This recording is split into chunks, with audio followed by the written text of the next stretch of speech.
স্বতন্ত্র বলে আরও কিছুদিন থাকার চেষ্টা করা, যদি বলে যে আমি বিএনপির থেকে নমিনেশন পাবো এবং তারেক রহমানের সঙ্গে আমার কথা হয়েছে, এই কথাটা বললে স্বাভাবিকভাবেই জামাত সহ সবাই বলবে যে তাহলে উপদেষ্টা পরিষদে কেন? ঢাকা দক্ষিণ সিটি কর্পোরেশনের মেয়র মানে আদালতের রায়, নির্বাচন কমিশনের রায়ের পরেও তাকে বসতে দেওয়া হয়নি ইশরাক হোসেনকে। সে 2 দিন বসুক আর 4 দিন বসুক, এটা আদালতের ব্যাপার, নির্বাচন কমিশনের ব্যাপার। তাদের তো কোনো আপত্তি ছিল না। আপত্তিকার আসিফ মাহমুদ সজীব ভুঁইয়া। বিএনপি আসন ফাঁকা রাখছে ঢাকা 10, তিনি সেই আসনে ভোটার হওয়ার জন্য আজকে আবেদন করেছেন। মানে হিসাবগুলো মিলে যাচ্ছে মনে হয়। মিলে যাচ্ছে। এই মেলানোটা খুব ভালো মানে ধারণা প্রতিষ্ঠিত করছে না, কারণ এইসব চালাকি বোঝে। স্বতন্ত্র বলে আরও কিছুদিন থাকার চেষ্টা করা, যদি বলে যে আমি বিএনপির থেকে নমিনেশন পাবো এবং তারেক রহমানের সঙ্গে আমার কথা হয়েছে, এই কথাটা বললে স্বাভাবিকভাবেই জামাত সহ সবাই বলবে যে তাহলে উপদেষ্টা পরিষদে কেন, এখনই পদত্যাগ নয় কেন। ওইটাকে অ্যাভয়েড করার জন্য স্বতন্ত্র, কিন্তু স্বতন্ত্র হিসেবেও যখন নাকি বলছে তখন কিন্তু সে তো একটা প্রতিপক্ষ হয়ে যাচ্ছে।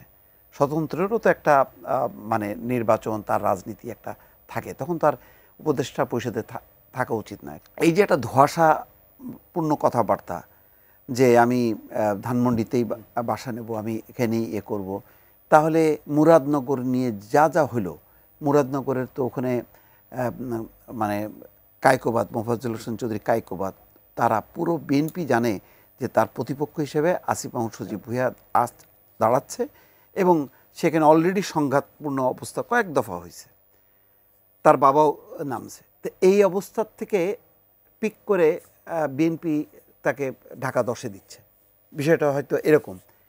তাহলে বিএনপির মধ্যেও কিন্তু এটার একটা প্রতিক্রিয়া হবে। সেই ধানমন্ডি এলাকায়, ওই এলাকায় যদি শেষ পর্যন্ত তাই হয়, তাহলে ওই অঞ্চলের বিএনপির নেতাকর্মীরা কেন নামবে? আর ধানমন্ডির মতন এইরকম একটা কেন্দ্র, ঢাকার একদম কেন্দ্রের এইরকম একটা আসন বিএনপির রাজনৈতিক কারোর ব্যক্তি, এটা তো শুধু মানে আইন প্রণেতা হিসাবে মানে এলাকার কোনো দায়িত্ব নেই তা তো না, আসলে ওই এমপিরাই রিপ্রেজেন্ট করে সেই এলাকাকে।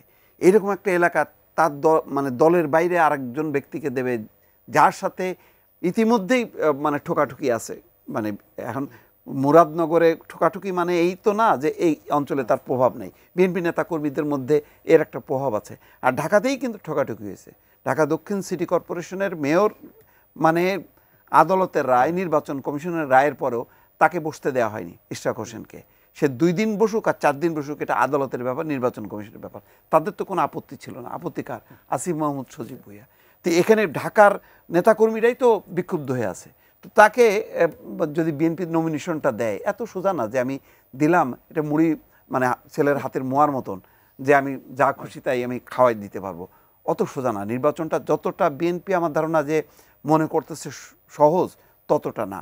কারণ সাধারণ মানুষের যে সেন্টিমেন্ট কি, এটা তারা বুঝতে পারতেছে না। আমি সরি টু সে, আমি হয়তো রাজনীতি সরাসরি করি না, কিন্তু গণমাধ্যম কর্মী হিসাবে আমার যতটা অ্যাক্সেস আছে সবার সব লেভেলে, বিএনপির নেতাদের অন্তত নেই।